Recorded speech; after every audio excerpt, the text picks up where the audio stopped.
Hey, beautiful people.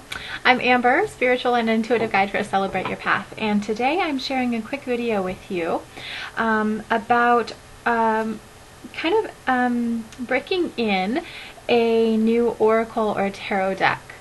I actually won I was at an event over the weekend, and I won a raffle prize of a new deck of cards. So and you guys know I love my oracle cards. I use them. I draw cards every month, and I draw cards every week, and sometimes I do one for the day as well. And I do that for myself and others, so I love my cards. So it was really exciting that I won a new deck, and it's the Gateway Oracle cards by Denise Linn. So this is what the box looks like. And I haven't even looked at the cards yet. I don't know what they look like. I don't know what's on them. I don't know anything. So I just decided I was going to do this video quick as I kind of opened them up and broke them in and all of that. So I pulled out the cards in the book, and most decks will come with those. Will come with a book. And so the first thing I always do, well, it basically is to knock on the deck. Just one quick hard knock on the deck. And I learned this practice, this little ritual. I don't even know where. I don't know if I read it somewhere or if somebody told me or whatever. But it's supposed to actually knock any energy that is left over from anybody else, from the manufacturing process, from the shipping process, from any part of the process of the creation and selling of this deck. And especially if you get decks that are used, that are somebody else owned and then resold. It's supposed to actually knock any of that energy just right out of the deck.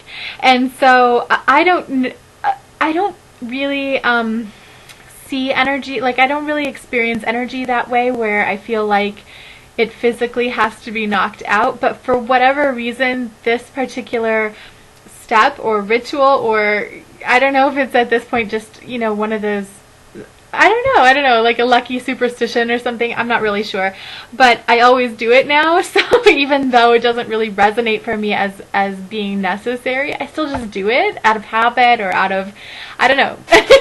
So I just do one quick hard knock and on the deck, and then I'm good, and then I can move on with other rituals that resonate better for me. So the next thing I do is I actually go through the entire deck, and I make sure that I touch every single card in the deck. And this is just basically what this is kind of infusing your energy into each card and helping you to connect with each card. I look at the image as I'm doing that, and I just go one by one through the whole deck, looking at each image and touching each one, reading each one. And as I'm doing that, I'm really setting an intention of bonding with the deck, so that we're forming a partnership together, so that this deck and myself are forming a partnership together where we can work together from this point on. And so it's kind of, in some way, it's just kind of bonding my energy into the deck and setting the intention and just putting that intention out there that that's the purpose, that I'm bonding with this deck so that I can use it for myself and for others. So I go through each one, I look at the artwork, I touch each card, and then I shuffle, and I shuffle really, really well, and I just keep shuffling until there's this little voice or this little just urge that says, okay, you're done. That's good, that's enough. And so I'll just keep shuffling until I feel like it's fine to stop. It's a good stopping point. So I'll shuffle it up really well. The other thing about shuffling is that it also moves energy, and so if there, still is, especially as you're doing readings, or if you're sharing your deck with somebody and, they get to use it or whatever, shuffling kind of helps to just kind of break up any energy that's still stuck in any of the cards or around any of the cards or anything like that. So shuffle, shuffle, shuffle until you feel like it's good to stop, and then you can stop. I would always, always, always recommend that the first person you draw a card for from a new deck is yourself. Because that helps you to continue and further and deepen that bond with your deck as a useful tool. And it also just kind of sort of sets in motion the ability to use it as an extension of your own soul, your own work, and your own your own work.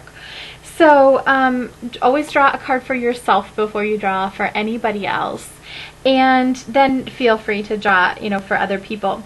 When I first got my very first deck of cards, the person who was kind of helping me to learn about oracle cards and all of that told me to sleep with the deck under my pillow for a few nights until it felt like I was done sleeping with it under my pillow. And again, to bond it, again to set that intention of creating it and as one of your tools. And I thought it sounded kind of silly, and I felt kind of silly sleeping with my deck of cards under my pillow, but I did it. And I would say I probably wouldn't sleep with it under my pillow again, another deck, because I was worried about it all night. I was like, am I squishing it? Is it still under my pillow? Do I need to move it? Whatever. I was just totally conscious of that the whole night. What I would recommend is placing it into your sacred space, whether that's an altar or, if you have just a little area that you keep your beloved spiritual tools or spiritual toys, to put it with that, or to put it right beside your bed. Like you could put it on your nightstand or your dresser, whatever's kind of right next to you. And if you're a crystal person, you could do a little grid around it, or just one crystal right on the top, maybe a rose quartz or a quartz, or anything that would be good in clearing, or that kind of thing. You could put it like in a dry salt bath. You could put it out under the full moon. You could do really anything, but I would totally recommend that for a few days anyway, after you get a new deck, to incorporate it into your sacred space where you keep any of your spiritual toys or spiritual tools, or where it's really with you in a safe place. So like by your bed. You could do, if you're like a Reiki person, you could do Reiki to clear anything out, to set an intention of using it for the good, or anything like that too. A lot of people, are really big into energetically clearing and bonding with things too. So you could do that as well with your oracle deck. And then, there will come a point when you just feel like, okay, that's been enough time, and it's now part of my practice. Whether you've been using it or not, it just is like, okay, it's part of the tool family now. You can just put it wherever it is that the rest of your decks are, or where the rest of your spiritual tools are kept.